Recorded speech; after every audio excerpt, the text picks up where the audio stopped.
Okay, Bomber Grills without Captain Seamus. He's not here. He's gone to the pub already. I went for a walk to go up to the golf course and come back, and he's left the scene. So I thought I'd better do this post now before I go up there, because I might not feel like doing it a bit later on. Now, anything that's happened for us since we last spoke is we went to Wakiri and we found the hotel when it was raining a lot, and we ended up having a awesome chicken parm snitzy.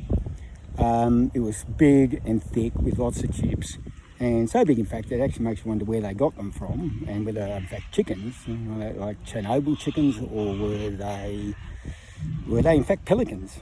Who knows? But they tasted beautiful.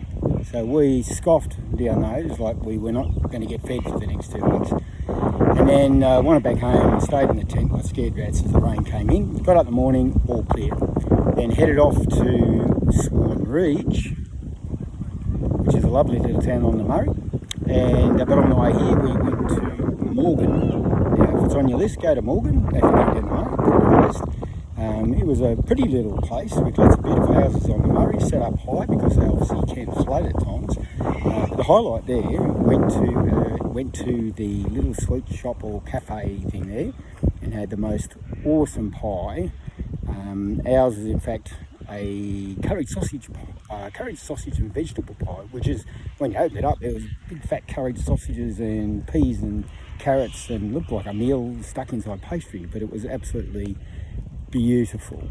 So we the old curry sausage thing is like the meals you used to have before you got married. You're allowed to have them before you got married. For some reason you don't have them after you get married. But anyway, me and Shane scoffed at like 18-year-old young boys chewing on these curry sausages with our mouths open like you're not allowed after you get married, and also with fart jokes and doing farts. And it was the most awesome time, although we had to be a little bit more careful this time with the farting time, because it comes with a little bit more risk when you're 18. But it was a beautiful bite, fueled up, and off we blasted to Swan Reach. And again, pretty close. We've got one more day to go. And that's right, me and Shane talked about this, is we talked about the waving. He said, when you see someone waving at you madly on the beach, take the time to give them a quick wave. Me and Shane are sitting there waving almost hysterically, like we're off the spectrum, or we haven't got a friend in the world, and it probably scares them off a little bit.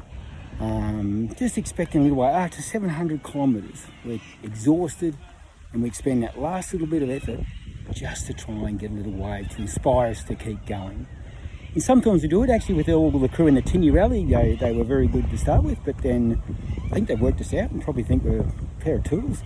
So that's probably why they're not waving at us anymore. But people who don't know it shouldn't feel like that already. They've got to get to know us before they realise we're tools.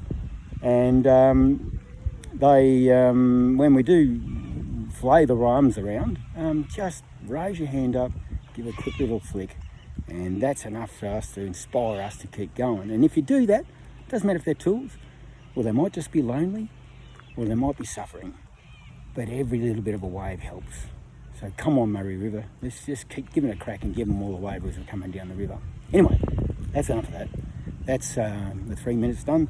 And signing off with Captain Seamus, who will be with us again tomorrow, unless he wants to do this posting today, which means I'll have to do it again. All right, so stay tuned.